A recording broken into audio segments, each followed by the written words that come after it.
to the latest edition of Hearts Standard. Sorry, I have been thrown because there was no countdown. I must have forgotten to add it. We're off to a fantastic start.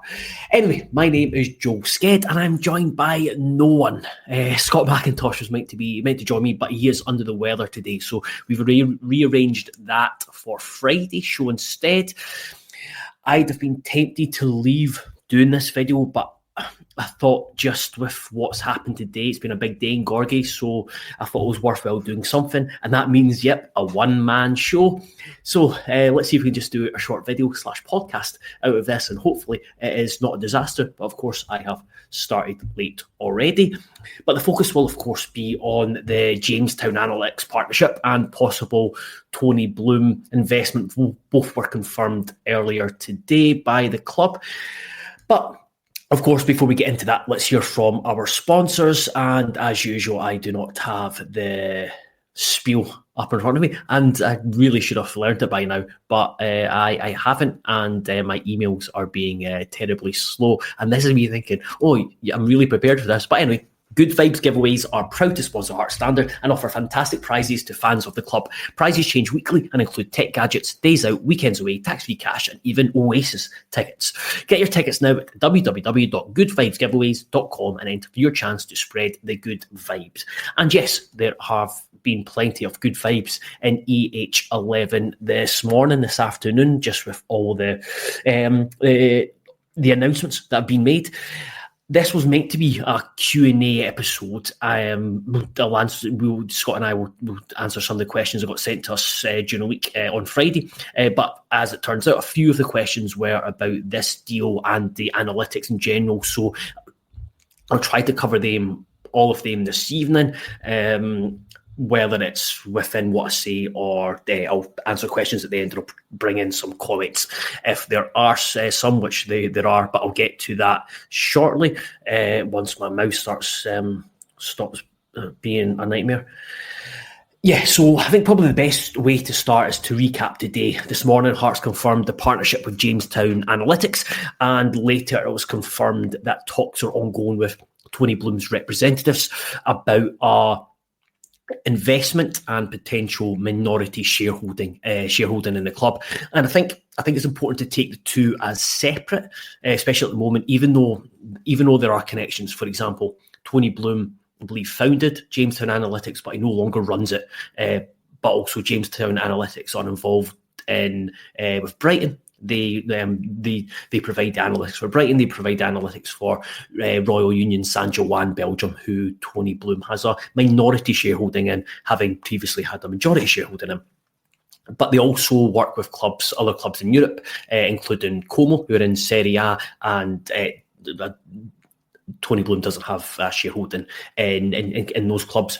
I believe it was used by Ipswich from their kind of ascension to the Premier League, but then they had to stop using it because they were now in the Premier League alongside Brighton. And that's one of the key aspects of the analytics partnership, is that Hearts get exclusive use of this in Scotland. No other team, no other club in Scotland gets use of this. So I suppose firstly the analytics, before we get onto the Tony Bloom side.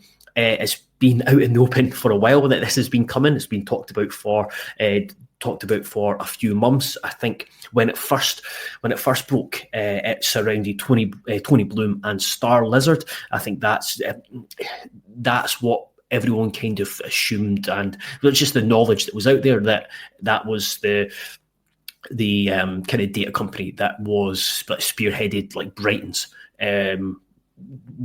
kind of progression to where they are now within an established Premier League club.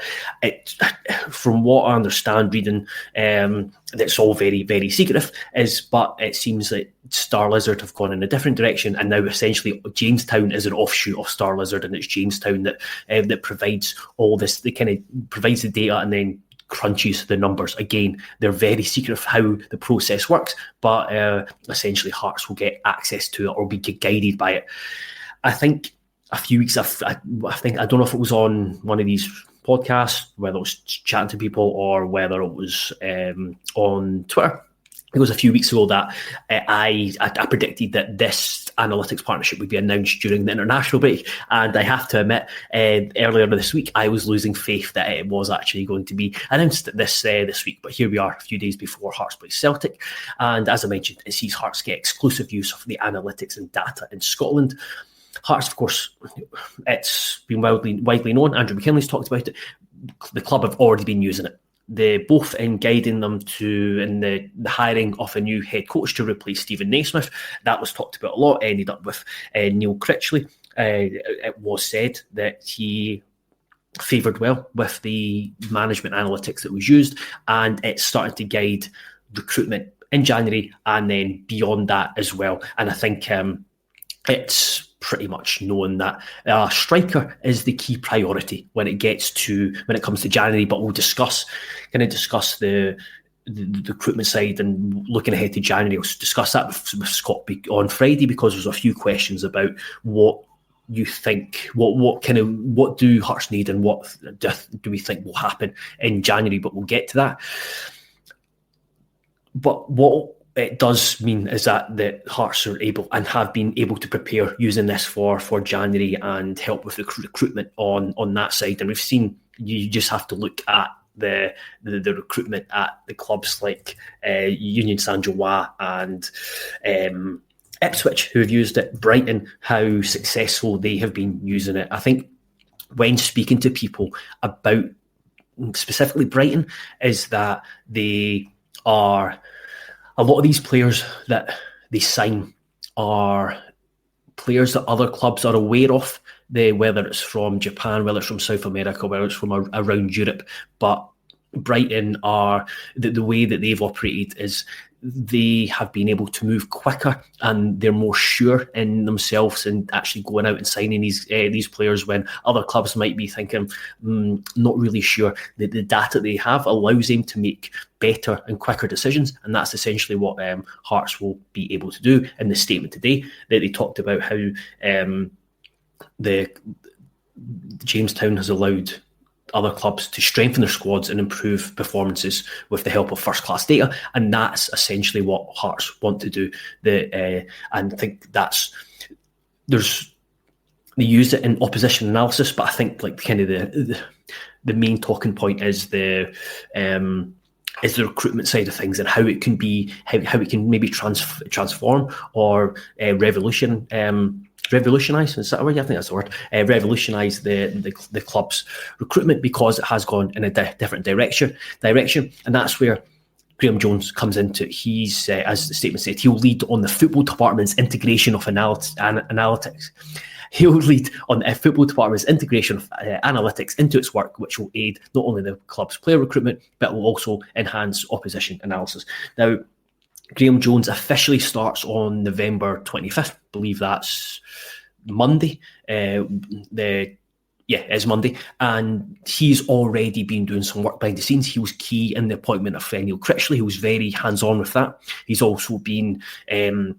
He was also down at Liverpool looking to see how they operate and getting that getting that knowledge base and expertise while he's still been working with the Scottish FA. But behind the scenes, work's already been started on the January transfer window. It's not as if Graham Jones is coming in and Hearts will start doing it now. That work's already taken place. It'll probably just step up a level. I think Neil Critchley spoke about that, how he's spoke to Graham Jones a few times, but it'll be more regular now that he is going to be in his role properly. And then and I think this is probably perhaps the most exciting aspect of the news today. I think people might disagree and look at the Bloom investment, but I just think with the recruitment of players and trying to enhance the quality of the team, and with that enhance how well the team play and what success that could be. I just think that's what everyone is really excited about, is that what we can do in a recruitment sphere, that it can open up avenues that maybe we're not aware of, or it can allow Hearts to act quicker, like I said, the way that Brighton and Union Saint-Gilloise have as well. So it's I think it's really exciting to see what it could provide provide the club if it gives Hearts a leg up on opponents. Andrew McKinley spoke about it when he spoke about it in Baku before the Dinamo Minsk game, when we sat down with him, and he talked about how it could potentially bridge the gap between Hearts and the Old Firm. Not necessarily just like it will just immediately take Hearts to that level, but with the budgets the way they are, you have to operate smarter. You have to do something different, and this is something different that could allow Hearts to close the gap. I know talked about challenging at a time when Hearts are bottom of the league and really struggling, but that's I think that's the longer term potential for this deal. Before moving on to the Tony Bloom aspects, I'll just have a look and see if there's any questions in the. In the chat. Graham says, "Hi Joe, hope you're well, mate. This has to be a good thing. Hopefully means we can sign a better standard of player and sell for profit." That's a good point. That you look at, especially Brighton. They've been one of the best clubs at it in European football for a number of years, is the player trading, and I know it's something that Hearts want to get better at, because you look at the accounts, and the accounts don't paint in the last few years don't paint a good picture in terms of Hearts bringing players in and selling them. I think the recruitment over the last few years since returning from the Championship has been solid. I think you look at what Hearts have achieved on the pitch, and you look at the continuity that the squad has provided as well. There's been a spine of the team for the last few years, and they brought third place finishes, which is really good, but never really player traded. So hopefully that will help with that, and again unearth new talent for that. Beep Bop asks, is this a done deal, or is it just about over the line? Well, the two things depends what you're asking, but in terms of the Jamestown Analytics, that's very much over the line. That's been agreed. The talks with Tony Bloom and his representatives are still happening.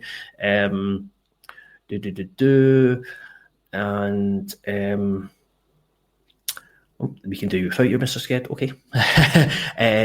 And yeah, I'll move on to Tony Bloom now as well. So you got his investment. It's been reported it could be worth up to £10 million to the club. I think it's a process that could still be a while in terms of timescale. There's no definitive timescale, but I wouldn't expect any announcement or agreement before the end of the year, for example. I think it's something that'll probably roll into next year before that's confirmed.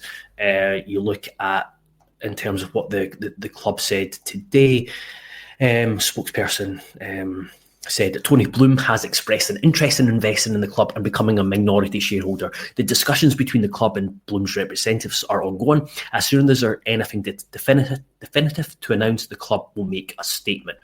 So yeah, I would imagine that is something that will happen further down the line and not this year. Again, you've got a couple of key AGMs coming up on the same day, the club AGM, and then importantly the Foundation of Hearts AGM, because interestingly yesterday, everyone will probably be aware of it, that the Foundation of Hearts sent an email out to all members about an important vote. What the vote is essentially a resolution to amend the Articles of Association, and it surrounds the share issue. So I'll probably get confused here because so I'll get the article up, but essentially the Foundation of Hearts is one of the reserved shareholder matters agreed between the club and the foundation, is that the foundation need to approve if the club want to issue any shares. So when we spoke to Andrew McKinley in October, kind of asked him what that could look like. Could Tony Bloom come in and buy, for example, take over and budget shares? That's a possibility. I'm not saying that's what's going to happen, but that's one option. Another option is for the club to have a share issue, and doing that would allow Tony Bloom to buy into the club, minority shareholding, but it would also mean that dilutes the Foundation of Hearts 75.1% majority shareholding. Now, the foundation have been kind of very clear on their stance in that they would welcome. I'm just trying to think where. that they are open to investment if it's game changing, which this, again, you're looking at analytics, the potential investment for Tony Bloom, you would say this is what it is. They would be against anything that's would see Hearts become a feeder club. Hearts have been very strong on that they would not be a feeder club within, like Brighton, for example. They'll stand on their own, and that seems to be the case. And then the other thing is they don't want to have their majority. They still want to be majority shareholders. So for the foundation have proposed that they'll have a vote where if the club want to have a share issue which would dilute the foundation of Hearts shareholding to between 50.1% and 75%, i.e. they would still be the majority shareholding, but they would not have as much, then it would require 75% backing from members who vote on that.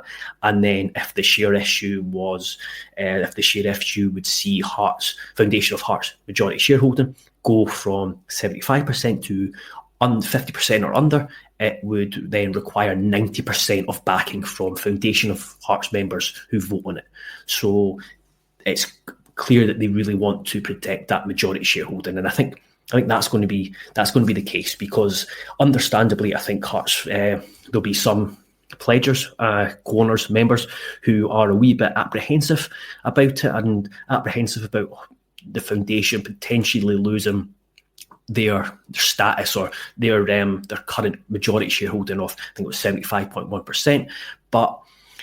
And again, you can completely understand that with the history of the club.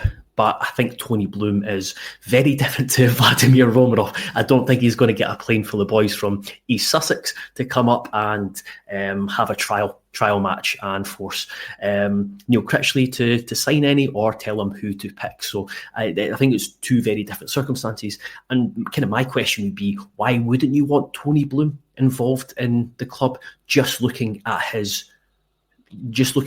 kind of background in football, is that he's been he's very experienced in it. He's been at Brighton for a long time. He's owned them, and you look at how they have progressed under him. You look at how Royal Union Saint-Gilloise have progressed under him.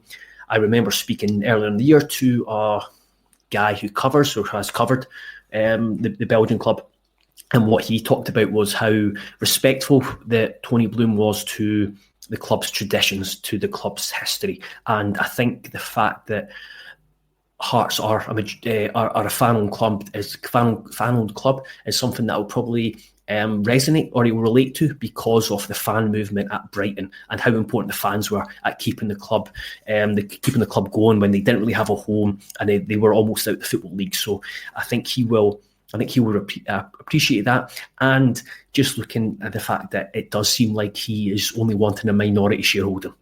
He doesn't want to come in and take control of the club. And again, that would be difficult because he had a majority shareholder in Union Saint-Gilloise and a majority shareholder or he owned Brighton. But he had to reduce his majority shareholding in the Belgian club to a minority shareholding because Brighton and Union Saint-Gilloise were both in Europe. Hearts are wanting to be in Europe every single season, and I'm sure that's hope for Brighton. That's hope for Union Saint-Gilloise. So I think it's just not possible to have a majority shareholding in more than one club. So I don't think there is anything to worry about on that side. And I do think it's a really important vote. My view, without trying to force anyone's hand, is I would be supporting it to the hilt. I just think to get Bloom involved would be a really big opportunity, an exciting opportunity for Hearts and kind of what he's done, where he's done it, and then you add in the analytics, and it's potential for a really exciting new era at the club after today. I will finally, out of breath talking, and I'm sure a lot of people are tired of my voice droning on and on. So I'll bring in a couple of questions. I'll take ones that I got from Twitter. So Barry O'Donnell says, when does Graham Jones start? And we like to hear from him. Graham Jones starts, as I said, on Monday, 25th of November, and I would imagine he'll do a sit down with the press, or he'll be announced in some way. Might do that while in maybe do it in Bruges, or when they come back and don't have a midweek game, maybe next potentially next week. So yeah, hopefully that'll be good to kind of sit down with him and get his view, because again, he was announced a long time ago, and just with his period at the Scottish FA, he had to work a notice. Willie Jameson's left foot says, come the January transfer window, will Tony Bloom invest money into Hearts for transfers, or are we simply using Jamestown as means to help guide us like we did with Critchley? I would very much expect it to be the latter. Like I said, I think the Tony Bloom investment, if it goes through, it's unlikely to be until next year. I would imagine it's, at the moment, it is... Hearts will have their budget. I think it's widely accepted that the squad size is too big. They'll have to reduce it, and there is a real desire to bring in a striker. Because again, you look at Hearts, what's happened this season, and Hearts are kind of short up front. So the Jamestown Analytics is very much going to be helping guide the recruitment in January. Who knows further afield in terms of investment of money, but that's for the medium to long term. But the short term will just be coming Jamestown Analytics helping guide the recruitment like they did with Neil Critchley. Jez Campbell-Smith asks, I'd like to know how important long-term you think the link-up with Brighton, and particularly the use of analytics, will be for the club. Is it a game-changer or another fad that will be discarded at the first sign of not meeting expectations? As I said with the foundation, I think this is a game changer. You just look at the track record of Bloom, at what's at the potential, at just how beneficial the Jamestown has been to clubs who have been using it. There's really good evidence to back up how successful it can be, and the big thing is that it can't just be discarded. It needs to have time to put it in place and then implement it. You look at Brighton. Brighton was a long-term thing. I think Union Saint-Gilloise was a bit shorter term, but there's different facets to it. You need to get, I think you probably need to get the right management in place and the right structures and environment for those players who are being signed to be able to thrive, and then you use that for player trading. So this is not just going to be like a simple click of the finger and everything's great. Every single player signed is going to be great, because that's just not realistic. It's something that will likely take time, but you're just looking at where Hearts are and they are standing within Scottish football, i.e. the third biggest and best team, is that I think it'll be easier for it to be successful in shorter than it did with Brighton, for example. I think Hearts are in a really good position to where they stand in the kind of the league, the money that will be available to make good strides if it's used correctly, and that's a big thing. It needs to be used correctly, and there needs to be patience and not just think, discard it after one failed window or after one failed season. It should be something that it needs to be given patience and something for the long term. Let's go to if there's any more comments, and I will move on. I'll finish. Beatbot Boop says, what I really like about Tony Bloom is he seems to be a great deal maker. He knows how to get players that may not be household names on the cheap and then sell them for big cash. I don't think there are any questions, and yeah, there we go. I'll finish there because I've talked enough. I'm sure I've bored everyone, but I thought we'll just give kind of overview of what's happened today, the explainer, to see if there's anything that's might be missed, or try and give a bit more context or depth to certain things. But yeah, it's been a very I think exciting day. I think it's kind of been a day where people have been waiting for a while. I mean, growing impatient of waiting to have the analytics deal confirmed, and then also the fact that the club have been able to confirm that they are in talks with Tony Bloom, and that takes a wee bit of speculation away and gives a wee bit more kind of breath to that, and a bit more space, for that to develop. Like I said, it's not something that's going to be confirmed in the next few weeks. It'll probably be a longer term thing. But yeah, I personally, I think it's a really, really exciting period for the club. Potential to be really, really good for the club, both the analytics and for Bloom and his expertise and knowledge to get involved with the club.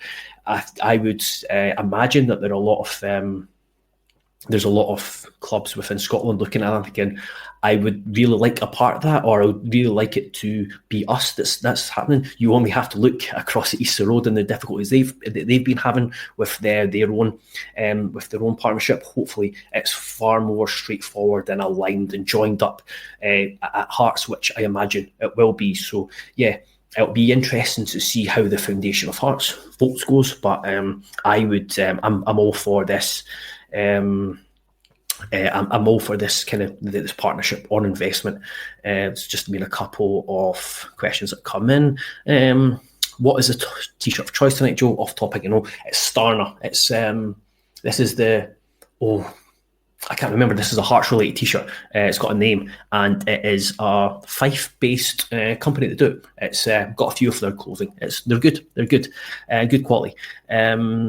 Say we get 10 million investment. It says, say we can put 2 million towards transfers in January. What positions do you think we should focus on first?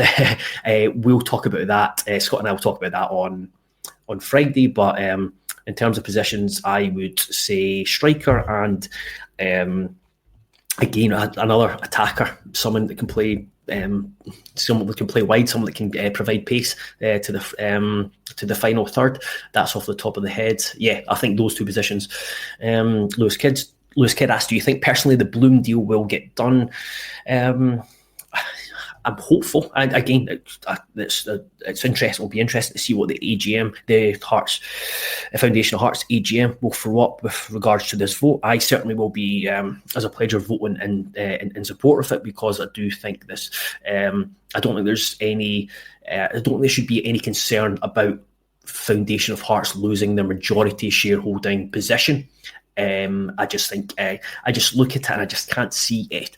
From what I know, a lot of fans want more details on Bloom's investment, but just looking at kind of surface level, I just don't see the downside or negatives to it. Really don't see the downsides and negatives to it. I can only see kind of positives of just having someone with his track record and success of working with clubs, getting involved with the club, and if he can bring that into the club, I think it's only a good thing. I do think it's important that Foundation of Hearts retains that majority shareholding, but like I said, just with the dynamics of being involved with different clubs, is that it's Bloom can't be a majority shareholder at Hearts, or he can be, but then it would prove very difficult for Europe. So yeah, I'm hopeful that it will get done, because, like I've said, as I'll repeat myself for the 30th time, just think it'll be a great addition to the club and a really exciting time. But I will finish up there because I want to go and get my dinner and maybe try and watch Bake Off. But anyway, thank you very much, everyone, for your patience listening to me drone on for 28 minutes. Dearie me. I will finish there. Check out the site. I've put a few Tony Bloom articles that we've written back onto the kind of the top of the site, and all the news from today. Tomorrow there will be a Lawrence Shankland analysis piece that is going on the site, just looking at his struggles, trying to provide some context to it. So be sure to check out that. And yeah, we're on Blue Sky. You can join WhatsApp, you can join download the app, etc. But until Friday, goodbye.